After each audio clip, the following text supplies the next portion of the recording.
laboratoire étudie en particulier l'hétérogénéité tumorale. Et l'hétérogénéité tumorale, ça décrit le fait que toutes les cellules cancéreuses ne sont pas égales. Certaines cellules cancéreuses se divisent, d'autres meurent. Quand on donne un traitement, certaines cellules cancéreuses résistent au traitement, d'autres meurent suite au traitement. Et quand le cancer se dissémine, certaines cellules cancéreuses quittent la tumeur primaire et vont donner des métastases.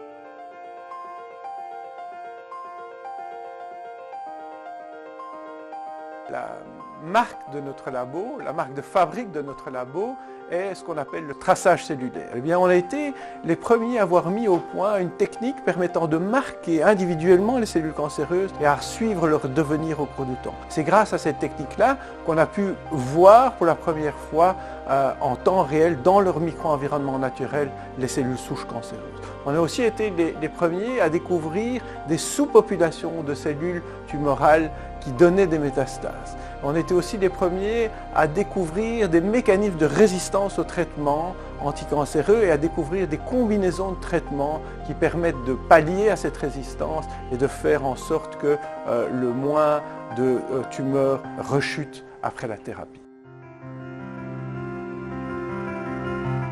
Le grand apport de mon laboratoire, c'est d'avoir utilisé plusieurs techniques, dont le traçage cellulaire, pour découvrir les cellules souches dans différents tissus, comme la glande mammaire, la peau, la prostate, le cœur, d'avoir découvert l'origine des cancers et d'avoir mieux compris l'hétérogénéité tumorale et en particulier d'avoir découvert l'origine des métastases et les cellules qui résistent aux traitements médicaux.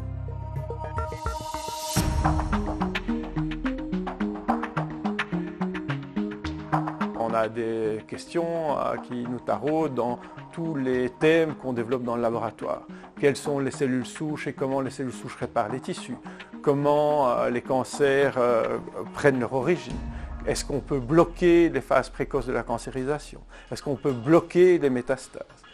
Est-ce qu'on peut trouver des mécanismes pour sensibiliser les cellules à la chimiothérapie? Toutes ces questions-là sont en cours de travail et on aimerait bien y trouver une réponse dans les prochaines années.